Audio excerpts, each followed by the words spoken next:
And welcome to Breakin Broncos podcast. As always, I am your host, Dan Wetstein, and the co-host is here from the ether. He is screaming. We are here to talk about your Denver Broncos. Let's go ahead and jump into it. We had a wild week behind us. We got some crazy weeks coming up. We just saw the Broncos go off in free agency. We talked about the moves that had happened up until we got off air on Monday, which the last signing was Zach Allen, defensive end from the Arizona Cardinals, coming to replace Draymond Jones. But there was a few more moves that were made after that I think are of note and need to be talked about.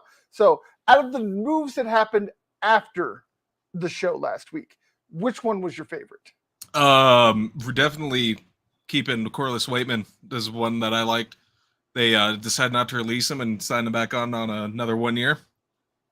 I was happy about that because Corliss Waitman's a hell of a punter.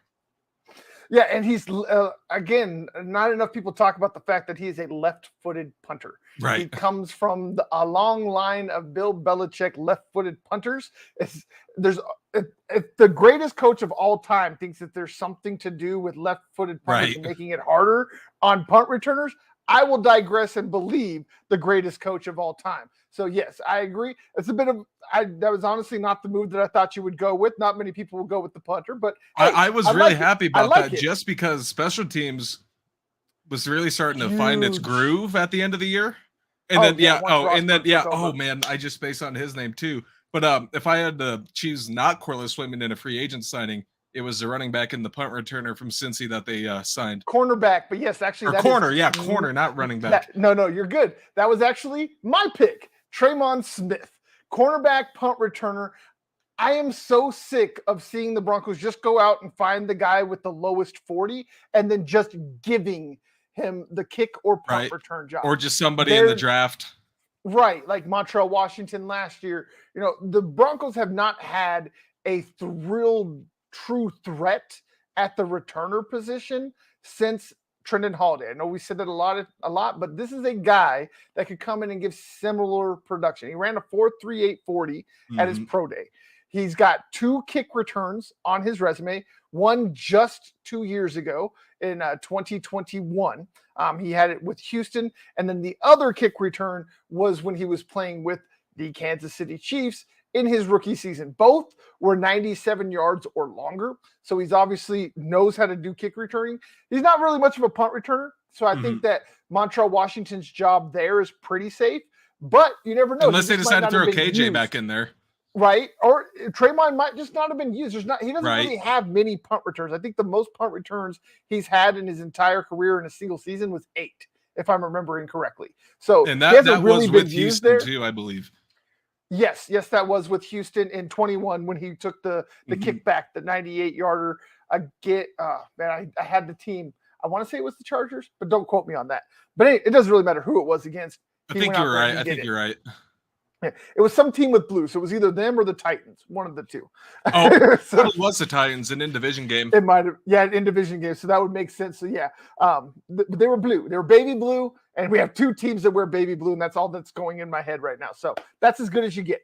But yes, Tremon Nuggets Smith, used to wear that. Very underrated signing, one that I've actually written about on theanswers42media.net. So make sure y'all go over there and check those out. I actually wrote like 8 articles this weekend.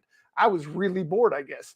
But no, seriously, I really enjoyed it. I found a new trick that's really helped me write articles faster. So you guys should be seeing a lot more articles coming out of me. So make sure you're checking out theanswers42media.net. I'm going to try and get at least an article out every single day. I think that's a low enough bar. I should be able to meet it. So 1 article, but should be multiple articles every single day. So make sure y'all check those out.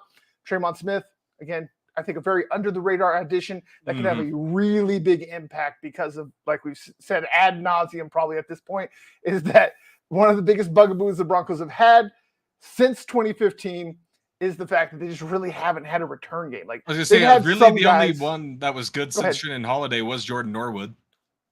Yeah, he had. Well, he wasn't really, but he wasn't. But that was the best. Weapon. Yeah. I will agree with you. He was the best, but he wasn't a weapon. He was more of a I'm going to catch it and not screw it up kind of guy. Like yes, he had that would get yards.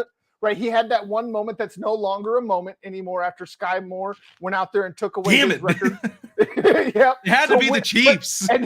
But at least his came into a win. Like I was like, it was a nice little thing for Jordan Norwood, but it was more like a trivia question than really something to be proud of because he did it in the loss. So say, that it being what it is. No, Jordan Norwood did it.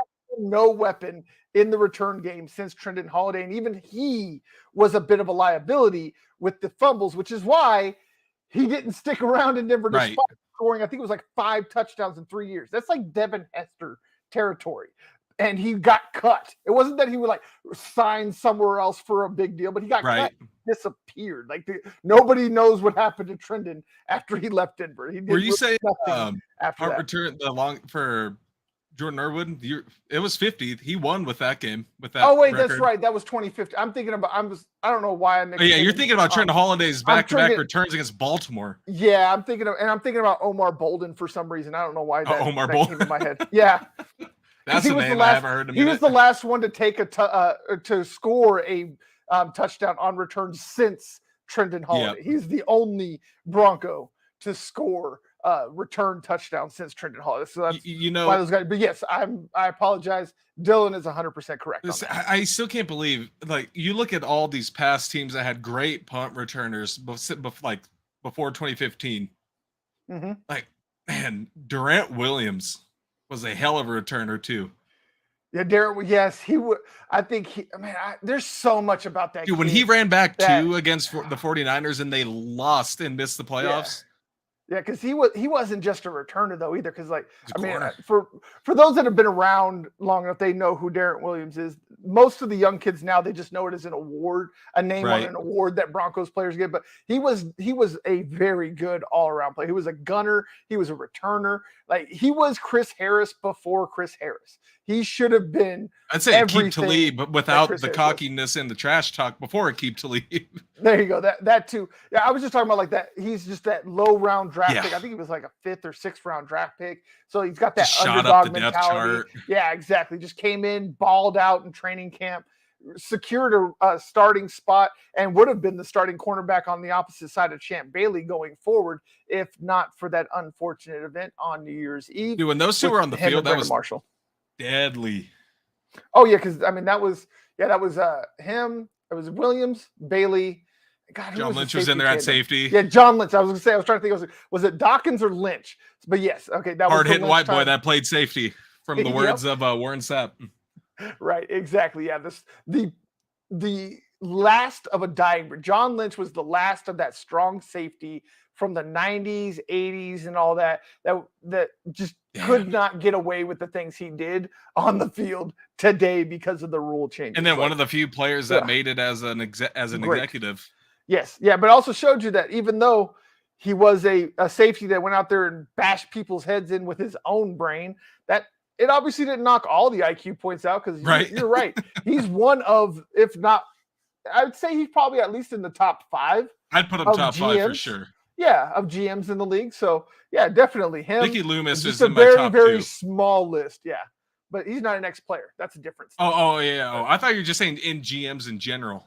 Well, yeah, in GMs in general. But I mean, if you want to go all time, I'd say him and Ozzie I meant just in the league today. But yeah, in the league today, yeah definitely in the top 5. So all those moves. Excuse me, sorry, I got something stuck in my throat there. But after we got off air last week, it really seemed like the mood changed from the big splash free agent signings on offense to really solidifying the third phase. You had Chris Manhertz, who went out and got signed. He's a blocking tight end, but he plays a lot of return. He blocks on returns, kick and punt returns. You have Tremont Smith. Right, you have Tremont Smith that we were just talking about. That's going to be a possible punt or kick returner and a cornerback. They did not re-sign their long snapper, so that's another big hole that needs to be filled. That one surprised me. Jonas Griffith was another signing that happened afterwards. Yep. So it was just all about getting those extra guys to fill out the roster. Everybody was consternating about CJ Gardner Johnson or blah blah blah blah big names. Those were nice, but I mean, again, there's Caden Stearns. GJ was not a necessity. Chris Manhertz, Tremont Smith, Corliss Waitman, as you stated, all of those guys were essential. So that's where you're really going to see most of these moves going forward between now and training camp. It's going to be the end of the roster. There's a chance that there's possibly some big names that, might happen, but that's going to be more likely in a trade than free agency at this point, because they just really don't have much salary cap left. So they're going to have a trade where they give up some salary to bring in some salary if they want to make a big move. So if all of you in Broncos country are still holding your breath, waiting for that next big signing, I would say let it out, because you're probably going to turn blue and possibly die before that ever happens. And I mean, and the long snapper's not that big of a deal. I would have liked to have kept him. You can still go find one in like a super late round in the draft, or just undrafted free agents. I will have to disagree with that, because we saw this past season just how important a long snapper. Like they're a lot like the offensive line. You could find plenty. The less you hear about them, the better it is. Right. And it's like an alignment. Last year they showed how hard it is to find a replacement if you lose your long snapper in the middle of the season. They had to go through 5 guys after Jacob Bobenmeyer got hurt before they finally found, and 2 of the guys they signed to replace him got hurt before the next game. So like Fayon Hicks, he didn't even make it to his first game as a Bronco. Right. He was on the injured reserve within 24 hours of signing his contract. It was insane with the injuries last year, but I don't want to go down that rabbit hole. We've been down it enough. The point of the matter is that the Broncos are obviously paying attention to what's needed on their roster and plugging the holes that are necessary.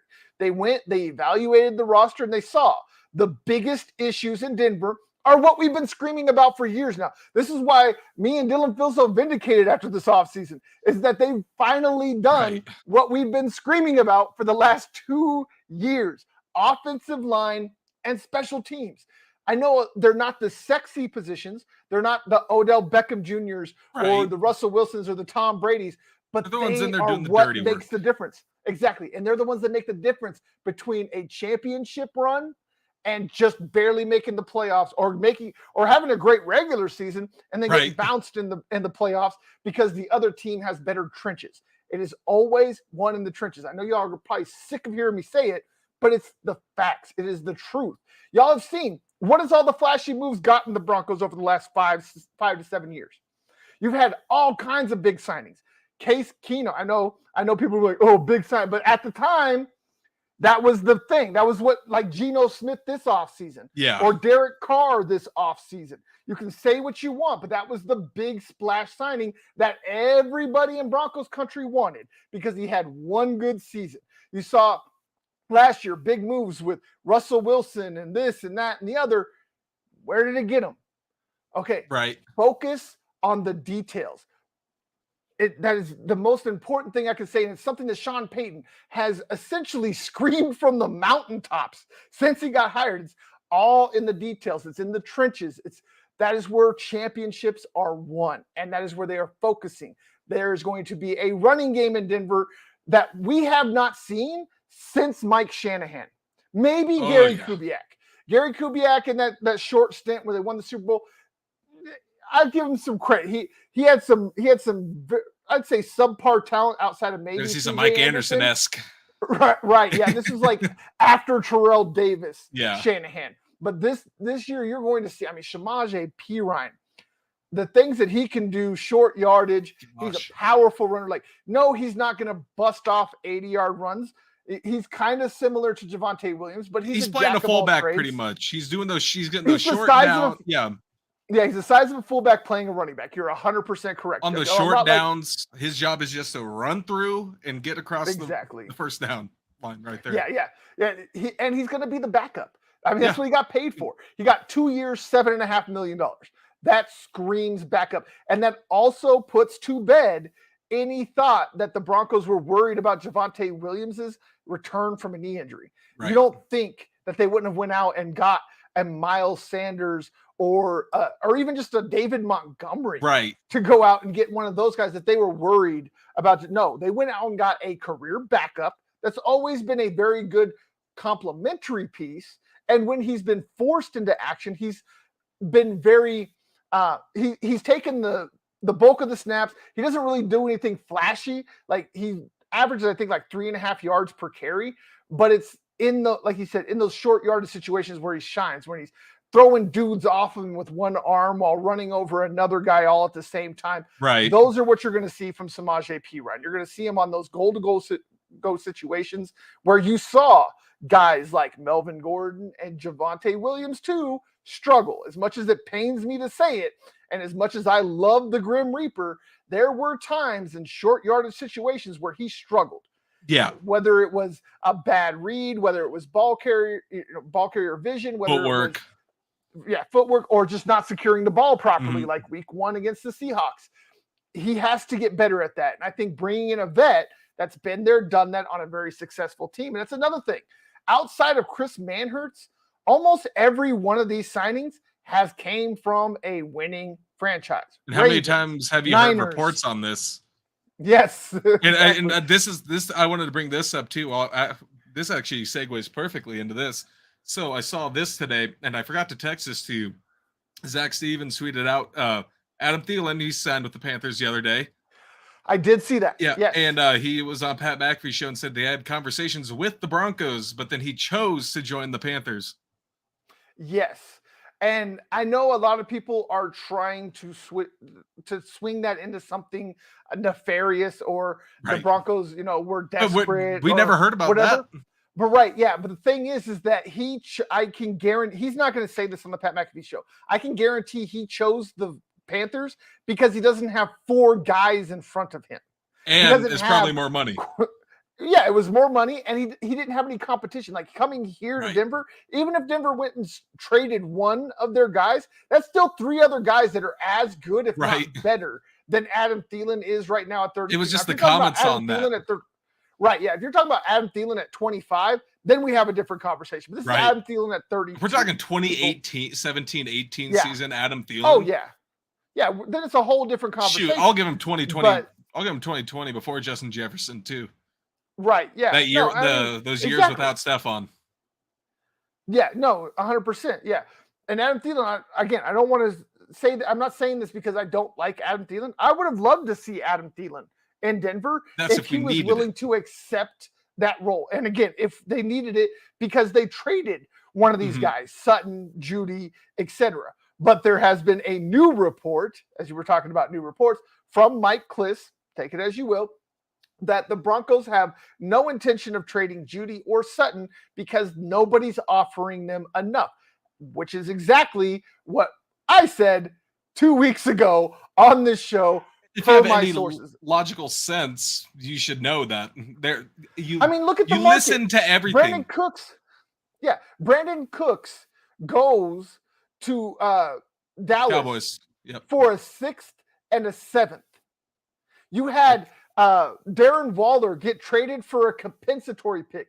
Obviously, the market for receivers and tight ends is way below what the Broncos wanted. I told y'all, the Broncos would not just give these guys away.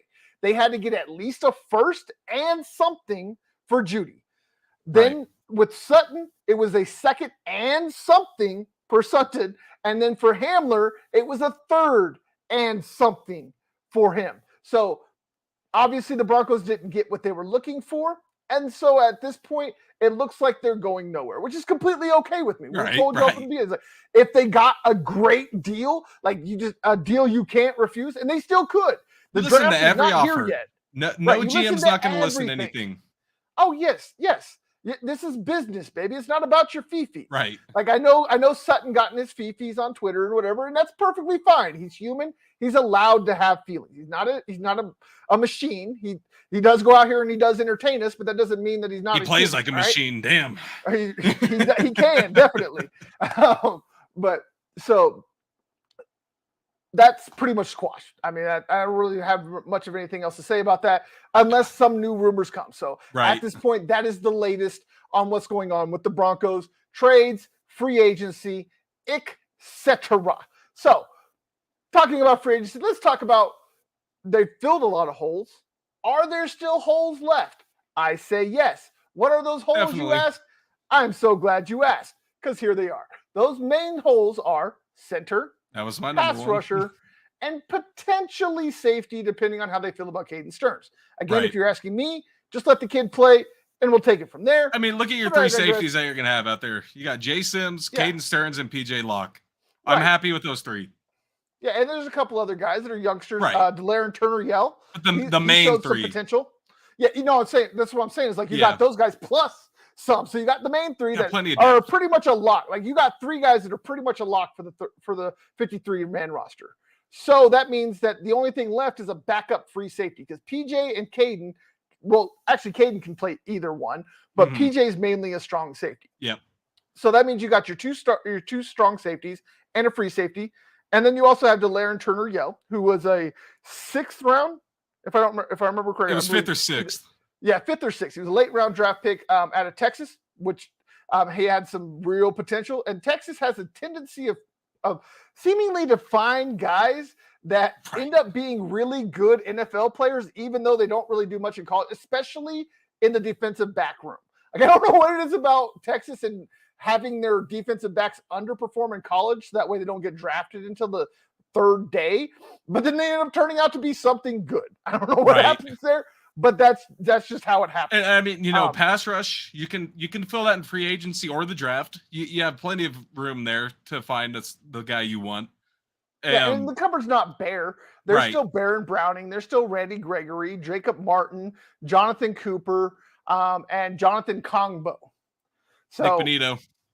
Oh, yeah, Nick, I'm so sorry. I can't believe that I forgot number 42. How dare I? How dare I? I'm so sorry, my guy. The answer is always 42. And he also, towards the end of the year when he started to get more playing time, especially after the Bradley Chubb trade. I'm sorry. That just hit. I got to get that jersey, man. Yeah. Yeah. It's 42. How do I not have that jersey yet? So, anyway, I digress. Yes, right there. Blam, 42. Benito. And then we got to get him on the show. Benito, if you're watching, you have to come on the show, bro. I got to know. The number one thing I got to know is, why do you wear 42? I've got to find that out. So that's my next mission. Always 42. You know it. But and especially ever question the blue. All right, you can end it now. We're done. Right, we're done. But no, we still got plenty here to go. Don't leave anyone. But that center. Speaking of, I'm glad you brought that up. That's my question here: is a veteran center necessary? And if so, whom do you want to see of what's left out there? I don't think it is. I don't think a center is really necessary, or a center is. I don't think a center is necessary. I'm joking. A veteran center is necessary. But you can go look at the draft. There's a lot of hits and there's a lot of misses there. But sometimes some of those misses, like some of those low-graded guys, are hits that you could find late in the draft. And if they're going to look for a center in the draft, they're going to take them 4th or 5th. Right, and center is such a what's the word I'm looking for? Undervalued position. There we go. That's what I was looking for. Very. Yeah, to where typically the top center, the number one center in the draft, rarely goes before the mid-20s in the first round. That's if they're just like amazingly awesome centers. Do they actually go in the first round at all? And you got to think. Typically go between the 2nd and 3rd. And you got to think too it's not just how well they can play center, it's how well they can, how great a chemistry they have with their quarterback. This guy's pretty much got to be in sync. I do agree. I'll go ahead and this list of free agent centers is really short, so I'm just going to go ahead and run through this real quick. All right, if it's not short, go for it. Right, yeah. Bradley Bozeman, 28-year-old out of Carolina. They're projecting him at 3 years, $18 million. Jake Brendel, 30-and-a-half-year-old from San Francisco, could pair up with Michael Glenn. They're 30-year-old getting a 4-year, $16.5 million deal. Like, I can must be pretty good at center. Right, I can see the money, but that's a lot of years for a 30-year-old. But I guess offensive linemen do typically. Think of center. We got old boy from San Francisco's out there at like 45 years old at left tackle. So I thought he retired last year. He might have, but still, he was like 45 when he retired. When you look at centers, though, centers aren't really doing a lot of the dirty work on the line. You leave that for the guards and the tackles. Never mind. I'm sorry, guys. Dude, Spot Track needs to stop doing these signings. Yeah, those were signings. I apologize. I don't know why it said available player. I put in for only available players, but it gave me the signings anyways. But anyway, just must not I be digress. No, there is actually. Okay. And one name that we do like, Connor McGovern is still out there. Center from the New York Jets, former Bronco.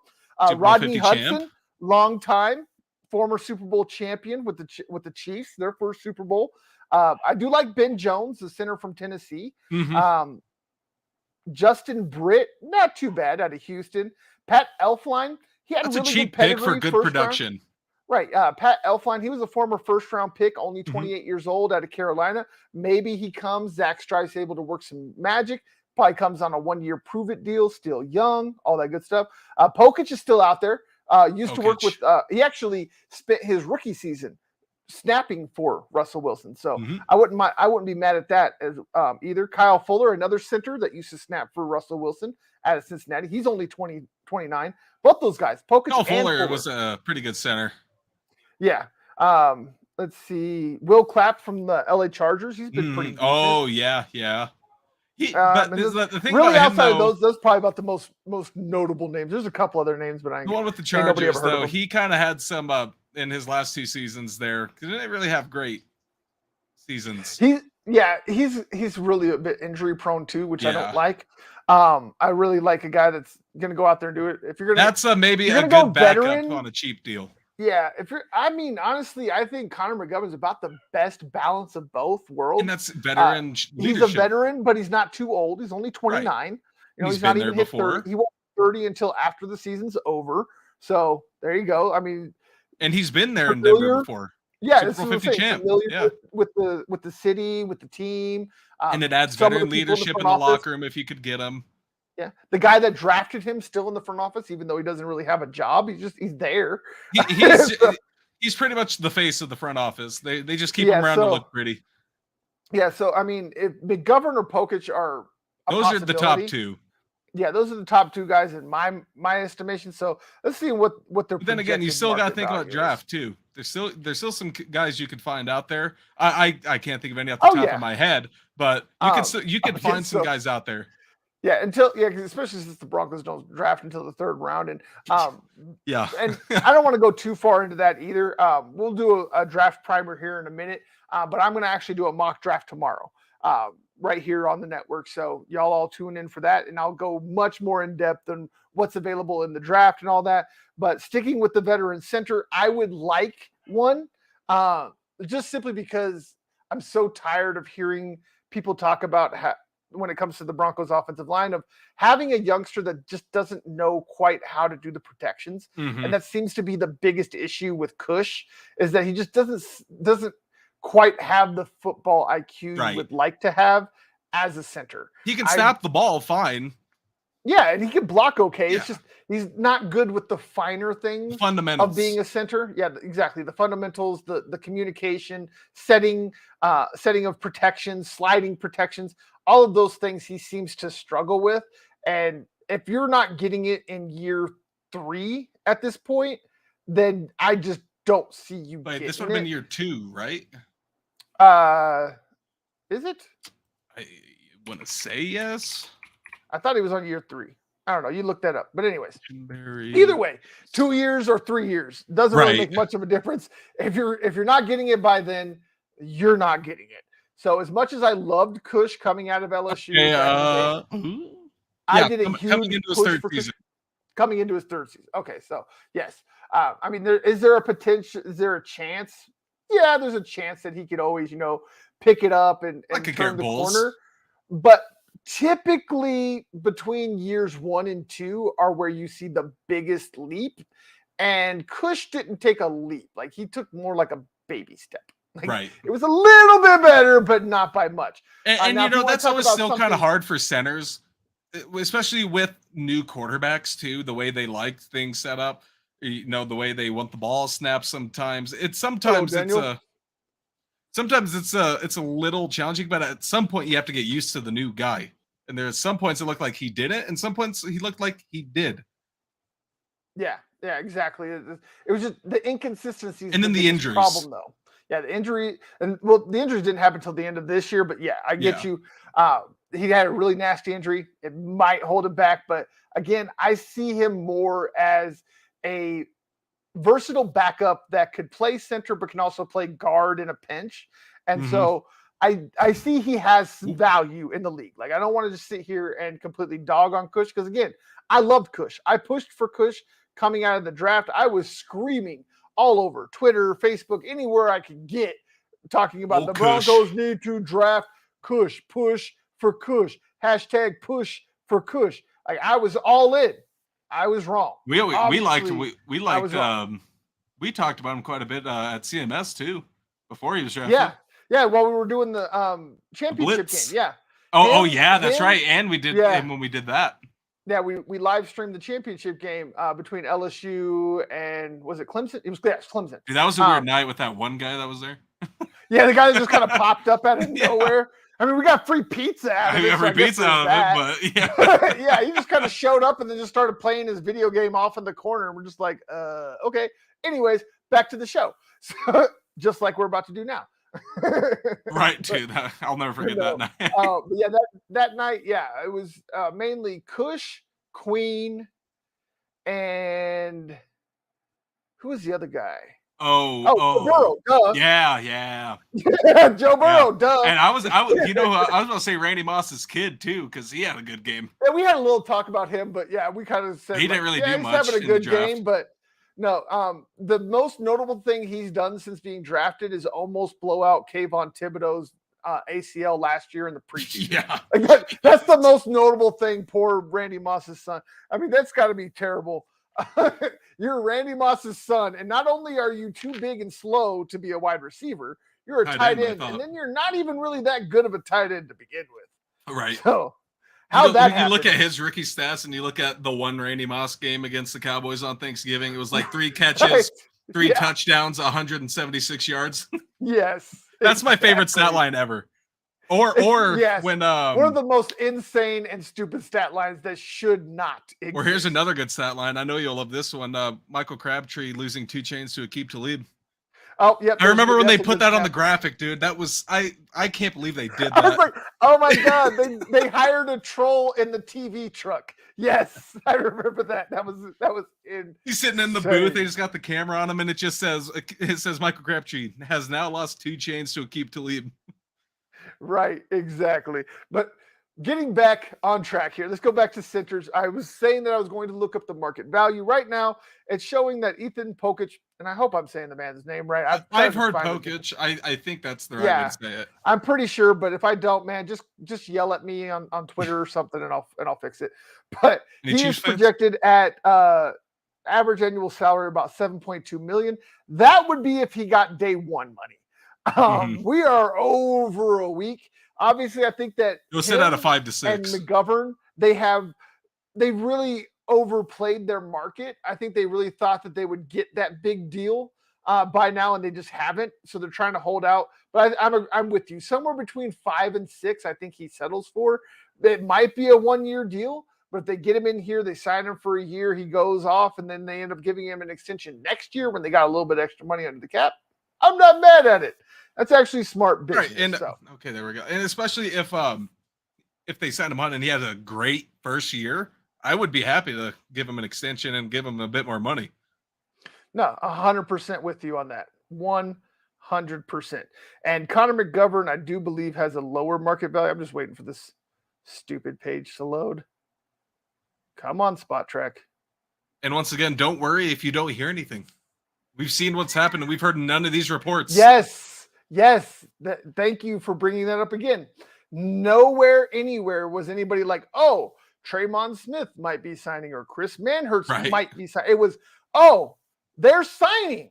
Yeah. And that's why I didn't really put much stock into the whole CJ Gardner-Johnson thing, was that we're here way too much for the Broncos to be serious. This sounds like something that they leaked to try and get the man more money. Right. And so, I just lost my train of thought. Anyways, back to McGovern, since I got it enough. Here, they really thought McGovern was going to get paid $12.5 million a year. That's going down to 7 to 6. Yeah, you're talking more about about half of that is what he's going to. I'd say 6 to 5 at best. If he went to Spot Track and he thought that this was the money he was going to get, I'm sorry, my brother. I don't think he. I bet you he didn't think that. I mean, I bet you most of those linemen don't think like that. Yeah, that's just setting yourself up for failure, especially as a center, because again, it's a very undervalued position. I'm not saying that Connor McGovern's not worth $12.5 million. I'm just saying that a center. I will go on record. Very rarely going to get that number. That all offensive linemen are the most underrated players on the field. I would agree. Yeah. Especially simply because they just don't talk much. I mean, outside of the very few, like the Jason Kelce's or the Taylor Lewans of the world, most of them are just teddy bears. I mean, think of the Broncos, the 97, 98 offensive line. They never talked to anybody. They never talked to the media. Exactly. And so, I mean, like you said, if you don't hear anything, it's a good thing. It means that they're working. It's when you hear things that you got to be like, okay, not worried about it. Oh, it just hit my head. Adam Thielen, what you just talked about earlier. Yeah. Nobody heard anything about it until he popped up. Nobody knew the Broncos had any interest. Exactly, until he talked about it. Exactly. It wasn't even a report that was like, oh, well, like apparently they tell you it was, I talked to the Broncos, you know. Yeah. And I think that most of the local media's kind of learned their lesson after the one got drugged on day one by Coach Payton. That was quite funny. I can't remember who it was that got drugged, but it was. Oh yeah. Oh, like, I forgot his name, but that guy's a moron. Yeah. He's like, Coach just comes on. We will update you when we feel like it. Essentially, it's like, oh, get him, Coach. And you have yet to see another post like that talking about it's so embarrassing that we don't hear anything. No, you're just embarrassed that your sources that you had no longer work because there's again adults in the room. And you know what I love too about that is that now if I see something like somebody like they're thinking of something bigger and they're just trying to throw everybody off. It's quite possible. I mean, I'm of the belief that the big moves are gone outside of a possible trade, but they don't really have much outside of some wide receivers to trade. We've already seen how little you. That's what I'm saying. It's like if we see reports like. It's like, oh, I don't think they're going for that guy. They're going to look at somebody else. Right. Yes. Okay. Yeah. I'm on the same page with you. Yeah.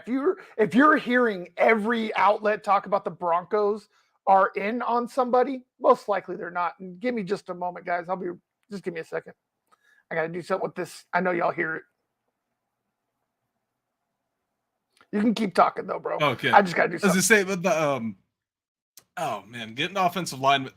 You look at offensive linemen and these reports, like we never heard of McGlinchey, you never heard of Powers, and I think those are still the Zach Allen. We didn't even hear any of those signings like Jared Stidham, Zach Allen, McGinley, and Powers. I just forgot his name, and Ben Powers. We didn't hear any of these until they were signed. Yeah. I mean, even you're 100% correct. Even with the tampering window, like people didn't even know they were tampering. Like they were talking to players they're technically allowed to, but technically not allowed to, and we still didn't hear anything. It was a guideline. It's a guideline. Right. It's a guideline. At this point, it's less than a guideline. But no, it's 100% correct. Like even when it's tampering and they're talking to people in other buildings, you still don't hear anything. So it's not even that they keep it on lock in their building. They keep it on lock in other buildings as well. Mm-hmm. And the only reason you heard about any of the Broncos trading of the wide receivers is because they wanted people to hear it. Because they wanted people to call and they wanted to see if they could get what they wanted. Mm-hmm. They didn't, and so they're not. I still can't believe that Jerry Jones wouldn't give up a first pick. That guy likes throwing first picks around. I don't know. Maybe he learned his lesson with Amari Cooper. It's highly unlikely, but that's the only thing I can think of. What the Cowboys could be if they signed a real GM. I know. With the unlimited resources, the fan base, like that's what I'm saying. Like I remember I had an argument at this past Christmas about how the Cowboys are capable of being a legitimate franchise if Jerry would get out of his own way. And my brother-in-laws, yes, multiple, both came at me at the same time talking about they are not capable And I'm like, yes, they are capable because they have all the pieces. Just Jerry needs to get out of the way. And they're like, you literally have the former richest NFL owner. Yes, right. It's like, well, you're using semantics to. I'm like, no, I'm not. You are. You're saying that just simply because they have Jerry, they're incapable. That's not how the word works. Right? Words have meanings, and we need to make sure that you're using them properly. The Cowboys are completely capable. They have the ability to be a competent franchise, and they should have won many Super Bowls by now because of all of those advantages that they have. Right. But again, Jerry Jones just won't get out of his own way. And that's where the differentiation, like you'll see the differentiation between that type of a franchise and what the Broncos have now and what they had with Bolin. Is the Broncos have the owner that puts the right people in place, aka Peyton and Peyton Trust, and lets them do their job. They put the right people in place. You mean Walton Penner? You said Bolin. You said Bolin. I said and with Bolin. Oh, okay. I thought you just said the Bolin family. I said what we have. No, I said what the franchise we have now and we had with Bolin. In between, it was a crapshoot. And that just comes to now show. And before, they just hire the right guy and get the hell out of the way. And it just comes to show. It's like it shows that owners can't be GMs. But there's few cases where coaches work out as GMs, like a Mike Holmgren, Bill Belichick, and a Marty Schottenheimer. Yes. Other than that, you've never. The rest are just Mike Shanahan, GMs. Another one. Shanahan did that towards the end. Yep. Yeah, for most of it. He had Sutcliffe from the 90s. However you said, but he really was just kind of a GM in name. Like he just really kind of did the scouting, and then Mike Shanahan made all the signings, made all the draft picks. He had final say for probably, I'd say, at least the last decade, if not more, of his tenure as a head coach. I think out of all those names, I think the best one in there, and I will say this, the best coach GM was a Mike Holmgren in Seattle, because that's where he got it, was in Seattle. And look what he did in the 2 years. The 2-year turnaround he did in Seattle. I mean, I don't know. He took Matt Hasselbeck to a Super Bowl. But Bill Belichick's got, he's got two hands full of rings. That's my criteria. No, he also did. I understand where you're coming from. I'm not trying to dog Holmgren. I want to be clear. I'm not mad at what you're saying. I'm just saying for me. Right, yeah. The coaching tree's stupid. If you want to talk coaching tree, Holmgren's here and Belichick's like way down here somewhere. Belichick's coaching tree is terrible. For the greatest coach to ever live, his coaching tree is terrible. And I don't think a lot of people, I don't think a lot of Chiefs fans, unless they know, look into it or grew up in that time when he was in Green Bay, that Andy Reid comes from the Holmgren coaching tree. Yes. Oh, I'm sure they better be aware of it. If they're not, they're terrible fans. Because he is just like Holmgren, the similar coaching style. Oh yeah, I miss Mike Holmgren. Offices. I do. I miss his. He had really good press conferences. He was a lot like what I believe Sean Payton is and will be going forward. That's another reason. I know I've probably said it a million times. I'll say it again.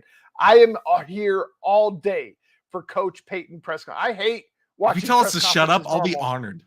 Right?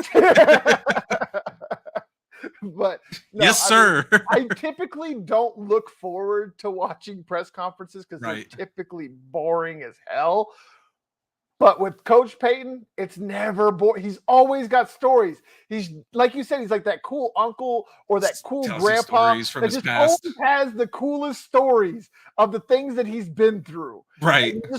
You can't, and he's a great story. It's not just that he's got good stories. He's good at telling them. He's a good storyteller as well. And especially if you're like a journalist like me or Dylan, you always love a good story, and the man always got good stories. Andy Reid's another good press conference guy too. Yes. Yeah. Oh, Andy's so great. I'm gonna go get a burger now.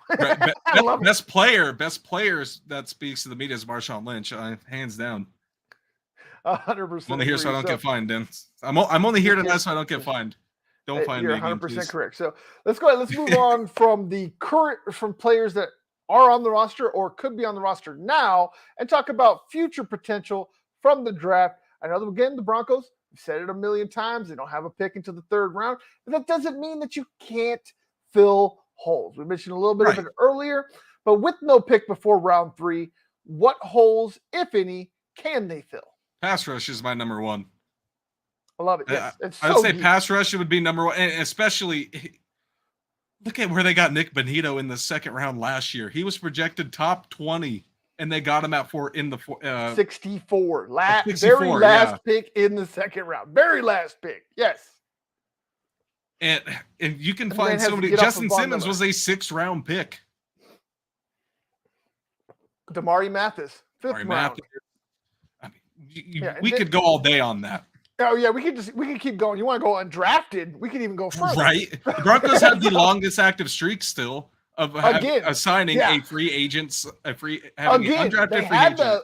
They had the longest streak, broke it for 1 year, and then they've been right back on it again. We don't play about our undrafted free agents.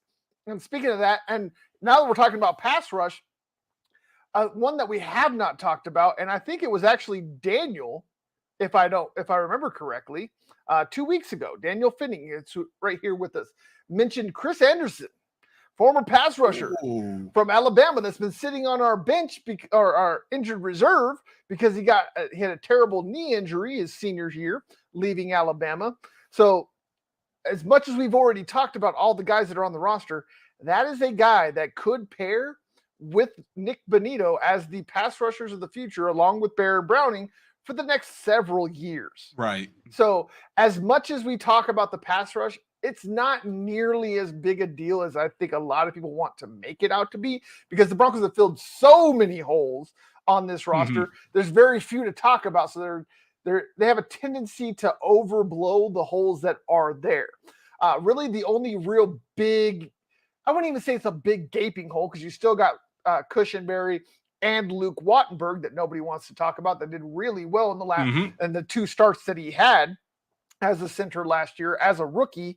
And he was a 6th or 7th round draft pick. Yeah, somewhere around that has some serious potential within this offensive line. So there's really not any huge hole. I think that they could really go best player available. And you just add depth. That's what you're doing pretty much. I absolutely hate the mindset of going into a draft saying, I need this. Right. And then you get pigeonholed, especially if, say, your pick comes around and the guy that you had pigeonholed, like, this is the guy I need, and he gets taken in front of you. Somebody jumps in front of you and they take him. Then what are you going to do? Then you're screwed. Then you got to scramble, and you're guessing, and then that's how you end up with busts and overdrafting guys. And so, like, say I go in, with the first pick of the draft, I have to get a center. But then they have a run on centers in the late 2nd round, early third, and then you're left with the 5th or 6th best center, but yet there's the 2nd best pass rusher or the 2nd best offensive guard or defensive tackle or defensive 3-4 defensive end. Right. You know, somebody like that sitting there. Why would you take the 5th best center when you could have the number 2 D tackle, for example? And I mean, a lot of people don't realize the draft is a mean place, especially among NFL executives. The way I can describe it, Carter. Right? Yes. The way I can describe the NFL draft from ownership side, front office side, from like the bits of videos we've seen, it is trench warfare. Yes, it is savage trench warfare. Like I just said, we've just seen it with Jalen Carter, a kid that's being drugged through the mud because the people he was racing killed themselves. He did nothing. And for those of you that don't know, Jalen Carter was being talked about, if the Bears stuck with the number 1 pick, as the number 1 overall pick, a defensive tackle at number 1. That alone should tell you how good of a talent he is, how just special of a defensive player that he is. Well, I guess after the championship game, him, a bunch of his teammates, and one of the recruiters. Explain to me why a recruiter is driving a car with a player in it. Right. I digress, but it was a female recruiter and a male player in the other car. Jalen Carter was in his own vehicle. He was not drunk. He did not drink. He was a completely sober driver. Was he driving like an idiot? Yes. Yes. But that's not illegal. Right. Okay? That he was being a kid. There was an adult in the room that was not an adult. She decided to be a kid too. And so her and the other player, last name Willock, I can't remember his first name, and I can't remember her name, but it doesn't really matter. Just that she was a recruiter, he was a player. They were in one car, and they were racing Jalen Carter and a couple of his teammates in his car. Well, the chick was drunk. The recruiter was drunk. The adult, the only adult in the situation. Like, yes, technically you can say they were grown men, they're 20s and whatever. But she was in her 30s. She was the adult. They were still students. They're still kids, guys. 19-year-olds are not 90-year-olds. I'm so sick of people talking about these young men like they're fully grown. He did an ignorant, childish thing as an ignorant child. That's all it was. He was racing. The drunk lady wrecked her car, killing her and his teammate. It was a terrible situation. But Jalen did nothing more than speed. That's the only law he broke. The only one. And we all do it. I am a speed demon. My wife does not allow me to be on her snapshot, like she has the progressive snapshot thing. It can't be turned on when I drive because I kill our discount. I jack up our discount. So she has to put in that she's a passenger when I'm driving because I'm a speed demon. I don't get to judge Jalen Carter, and neither do any of you that have ever sped or ever in any point in your life raced two cars. You don't get to judge him if you've done any of those things. And I guarantee 99% of you have done it. And he's getting drugged through the mud, not because he did something wrong. I bring up this story because it ties into what Dylan was saying, is that this is trench warfare. The grossest part about this story is that this was leaked by NFL teams because they wanted the kid to drop. Most likely, this was released by like the Seahawks or maybe even the Bears after they made the trade, hoping that the kid would drop to them. And as disgusting as that sounds, it happens every single year. We have told y'all a million times. This is a season of lying, both when they say good and bad things. That's why you have to literally take every single thing with a grain of salt. You cannot speak in absolutes because it will come back to burn you.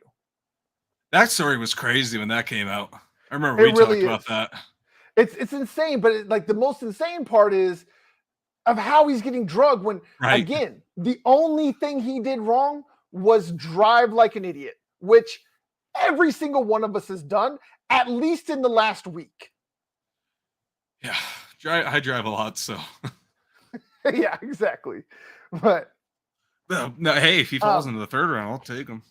I mean, yeah, I don't see it. I don't see him going past character issues, but I don't see a character issue with the kid that was having some fun after winning one of the biggest games of his life. I know the things I've done. Right, I'm saying we both lived out in the country, bored white boys in the country. We've done some really stupid stuff, so we have no room to judge.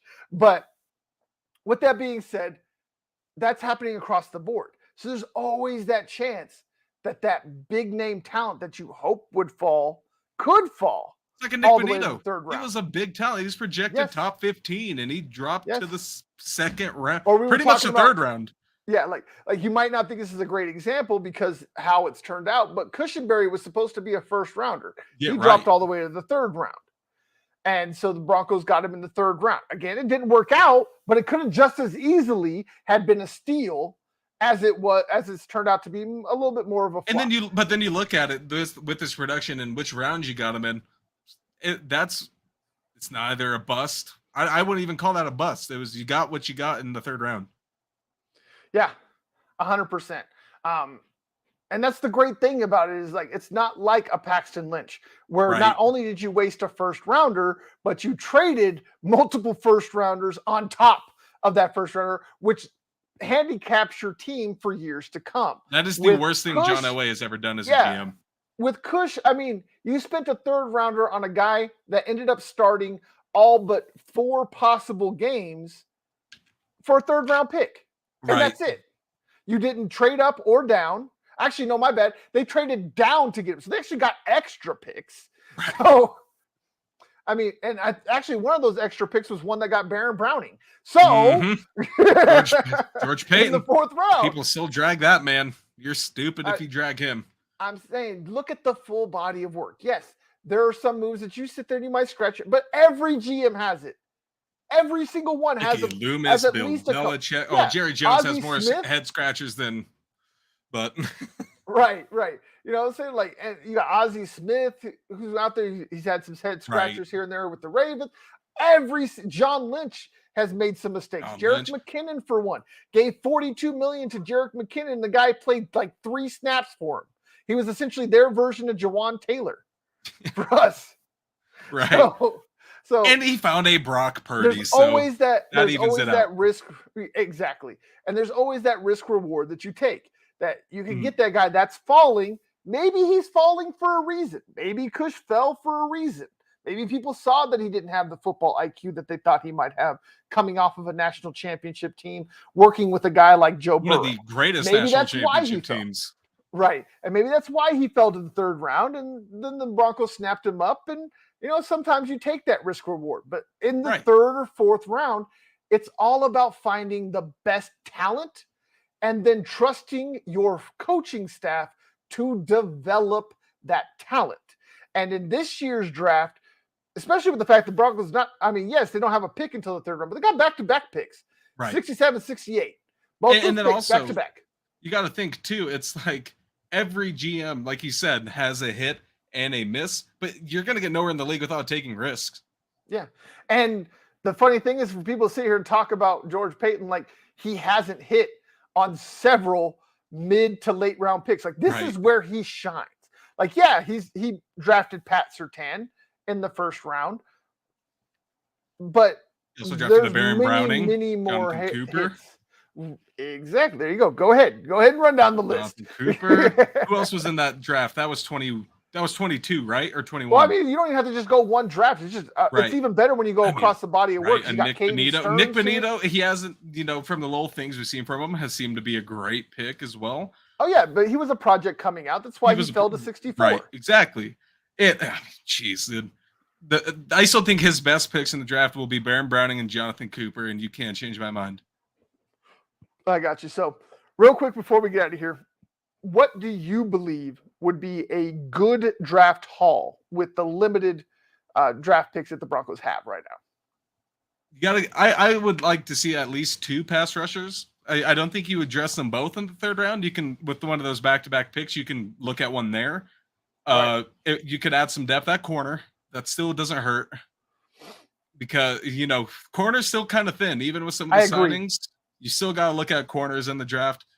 Centers, obviously, long snappers. The long snappers, you can either look in the draft or undrafted free agents.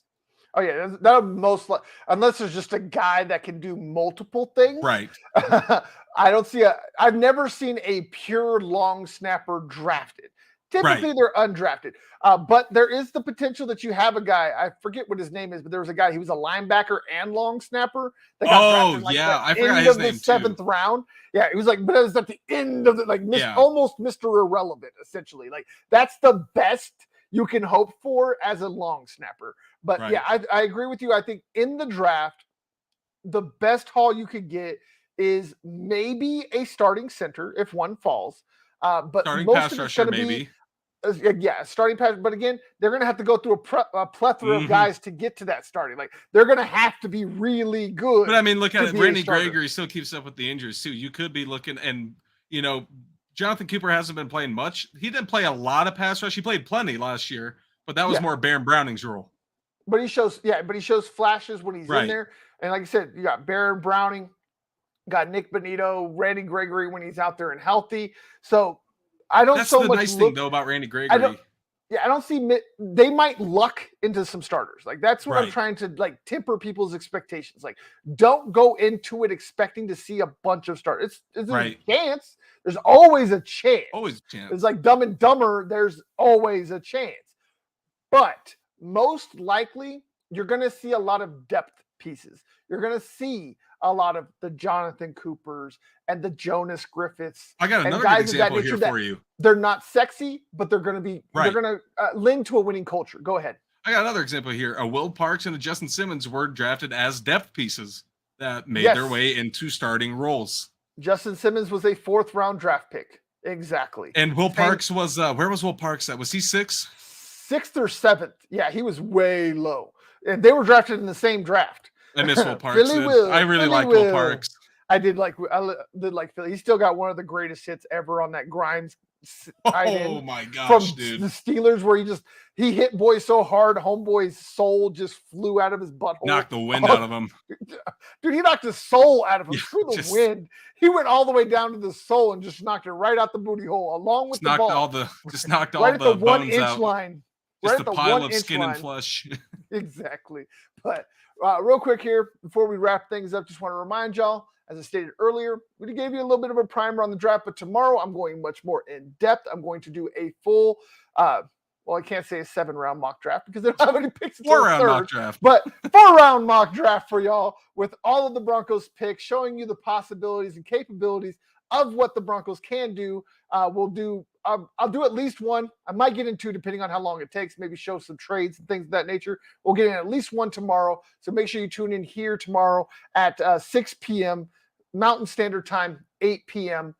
Eastern Standard Time. We'll be here talking the draft with y'all. So if y'all want to see a mock draft, get into talking about the draft for the Broncos and what could happen, make sure you tune in tomorrow. It'll be just me. So don't be looking for anybody else. It'll be just me. Dylan's got things to do. Santiago's got things to do. But I will be back here with my co-host, Santiago Salazar, with Nug Life on Wednesday to make up for this past weekend. That it was his wife's birthday weekend, so he needed the weekend to treat the queen right. So we'll be back on Wednesday talking Nuggets with you then. So make sure y'all tune in. Got lots of content coming for you again. Writing on the website. Make sure you check that out. Got 8 new articles up that have just been written in the last couple of days.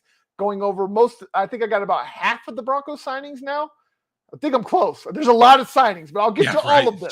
I will get to all of them. You got the big name ones at least. Yeah, I got most of them. I got Powers, McGlinchey, Smith, Manhurts. I think that's it. So a little less than half. Not yet. That's actually one of my next ones. I'll be doing Stidham. And, I really like that Stidham signing. I was very happy. I do too. And we'll talk about that as well. Like I said, I'll go into depth on that with the article, but Stidham will be one of the next ones, and then I'll decide from there who I'll go after that. Plus, I'll be covering Nuggets as well as they're pushing to the playoffs, and I'll probably start writing about the Avalanche here pretty soon too. So if y'all want to get close to the playoffs about those. Oh yeah, both NBA and NHL playoffs are coming up in just a couple of weeks, man. It feels like such a short season, but then you realize, they pack a lot of games in there, though. I know. It's a lot like baseball, where you don't realize how many 162 games in 180 days with baseball. That's insane. 18 off days in 6 months. Jeez, dude. That's insane. I don't know if I could do that. I could have never been a pro baseball player, even if I was capable. I don't know, man. That's a grind. I'm with you. That is such a grind. 162 games in 180 days. But and that's another thing is I'll probably start picking up the Rockies here pretty soon too. So but they're going to start trying in 2024 according to Mumford. Did you see that? Yeah, interview? I know. Like, how do you admit? Oh God, I don't want to go down that rabbit hole because I really want to get off of here because I'm about to lose my voice. But anyways. I still don't know how you admit that you're not trying, but I digress. Right. Again, not going down that rabbit hole. Let's go ahead and wrap this up. Again, tomorrow, mock draft, Broncos, be here, be square. Wednesday, Nug Life, me, Santiago. Then we'll be back this weekend again with more Nug Life. Keep watching the website and Twitter because I do post to Twitter, Facebook, and LinkedIn every time I write a new article. It'll have the link. You can just click there. And you don't even have to remember the website. But if you don't want to remember the website, it's also right down in the description with all of our social links, including our Patreon. So if you want to support the dream, make sure you do that. But again, all the free things matter too. Hit the like, the subscribe, the bell icon. That way you're notified every time we go live and whenever we upload content. But I think that's a good place to end this here. Oh, yeah. The answer is 42 in the Breakin Broncos podcast. I am Dan Wetstein. That's Dylan Miles. And never, ever, ever, ever question.